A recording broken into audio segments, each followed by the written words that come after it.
Hi people of the world! Again, napakalamig na ulan pa. Maaga nga akong gumising dahil may follow-up check-up si Bebu. Kasi may fungi nga siya sa face. At tama ka dahil hindi talaga ako naligo. Diyos ko, gantong umaga pa tapos maulan. Ewan ko lang kung si Paging ka maligo. Siyempre, dahil hindi nga ako naligo, ito yung winiwisik ko sa buhok. Para naman kahit papano, mabango tayo. Hermes siya ni Anna Kai, tapos ang bango pa niya. 1 year mahigit na nga sa akin ata to. Ang tagal din niyang maubos. Yawa, mamaya na lang kami maliligo ni Bebo. Galing din naman kami sa ospital. Wala namang aamoy sa amin dun eh. And syempre, pagkatapos ko mag-ayos, si Bebo naman. Araw-araw ko na in love sa batang to. Diyos ko, apakasarap lamutakin. Si housemate nga pala, nandoon na sa ospital, inaantay kami. Panggabi kasi siya sa work ngayon. Hindi na din ako nag-video sa ospital kasi nga bawal. Syempre, pagka-uwi, natulog kami. Tapos pagising, kain na. Yay! Tapos naligo na ako kasi papasok na naman si housemate. Bale, bago siya pumasok, ginagawa ko na lahat ng kailangan kong gawin. Para all goods in the hood.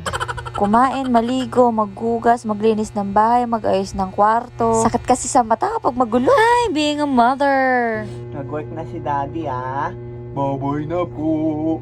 Pagaling ikaw Ay, papasok na naman to. Mangungulila na naman ako sa Diyosawa. No, Bye-bye. Bye-bye. Daddy.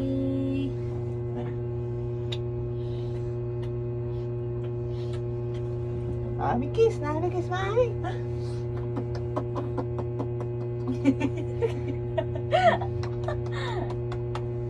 Bye-bye. Bye, Daddy. Bye-bye. Bye, Dad. Let's go out. Hey, Daddy. Eto na pala yung face ngayon ni Bebo at medyo okay na siya ngayon compare nung nakaraan. Tapos ito naman yung nireseta ng pedya niya. Kasi sobrang nag-dry na yung skin tapos kailangan na lang daw ng moisturizer. Pagkaalis nga ni housemate, lumabas naman kami. Buburyong ako sa bahay eh.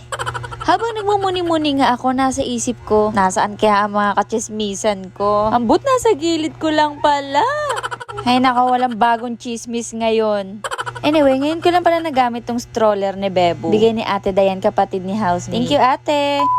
See you on my next vlog. Thank you for watching!